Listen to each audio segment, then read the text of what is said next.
長和集團宣布啟動國際仲裁，強烈譴責巴拿馬政府涉嫌違反投資保護條約，以國家行為破壞佢喺當地港口投資，正式索償超過15億美元，折合港幣高達117億。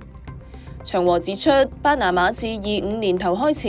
喺缺乏正當程序下展開調查，徹底推翻過去30年嚟喺法律上保障港口特許經營權嘅立場，更試圖推翻既有嘅合約法同特許經營權嘅合憲性。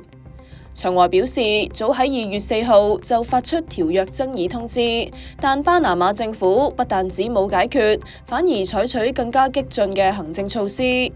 喺2月23號強行接管咗原本由 PPC 控制嘅巴爾博亞港同克里斯托瓦爾港兩個貨櫃碼頭，期間直接沒收物業、設備、技術，甚至員工同埋受法律保護嘅文件，導致長和蒙受重大損失。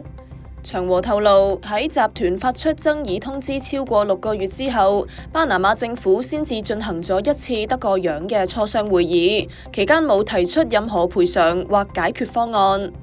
長和再次痛斥巴拿馬政府漠視法治同合約精神，強調集團將會永久保留一切法律權利。除咗今次提出嘅投資條約仲裁，附屬公司 PPC 正係進行緊嘅合約仲裁，亦都迅速推進緊。